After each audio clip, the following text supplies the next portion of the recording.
do that, she said, but she could hardly hide her smile. Oh, I know, but I wanted to. Vexing her is so much fun.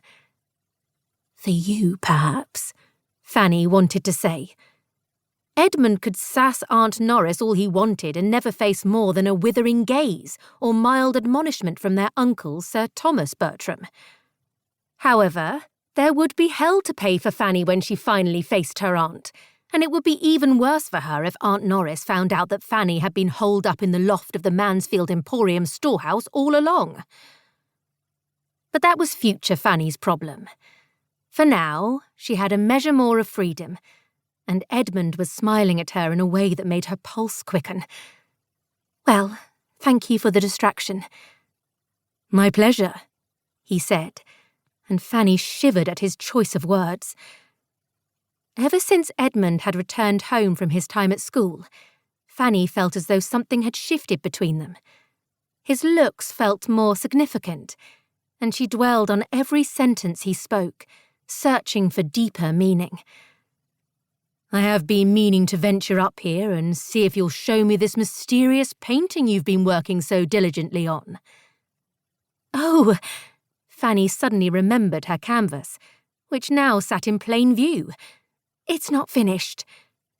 It looks finished enough, he protested, stepping closer. Come on, I just want a peek. Fanny realised she'd shifted herself in front of the painting so that she was blocking it, and her arms stretched out as if she could stop Edmund. He hesitated, and Fanny wavered. Fine, she relented, lowering her arms, but you mustn't laugh. I would never, he said in mock outrage, bringing a smile to Fanny's lips despite her nerves. Edmund had in fact laughed at some of her more childlike attempts at art over the years, but he was never cruel, unlike their shared cousins. Now he assumed a contemplative pose that might have made her giggle if he'd been examining anyone else's work. I can't watch this, she said, and made to turn and flee.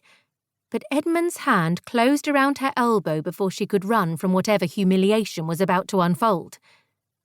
Stay, he implored, so gently that Fanny's pulse resumed its galloping beat. So she did. The painting she'd been working on wasn't her original work, but rather a copy of her favourite acquisition of her uncle's from the past year. It was unlike his usual fare of pretty landscapes and still-life paintings that were popular for society drawing rooms. Nor was it a depiction of the more famous personae of Greek or Roman mythology.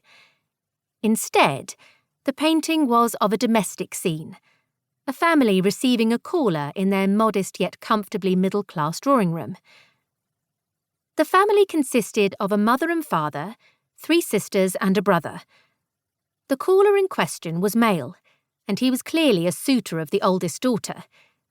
His hat was in his hands, and the mother stood, welcoming him.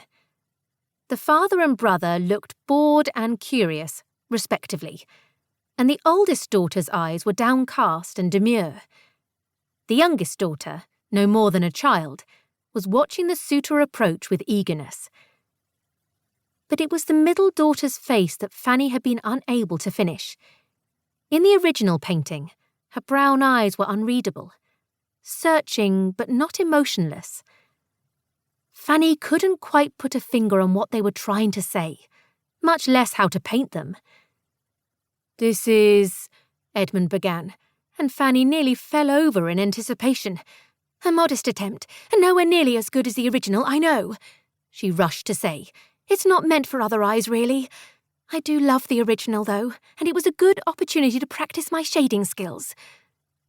I was going to say it's rather good, Edmund said, casting her a surprised glance, and that it wasn't what I was expecting.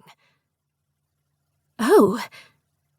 Fanny knew without having the benefit of a mirror nearby that her cheeks were turning pink.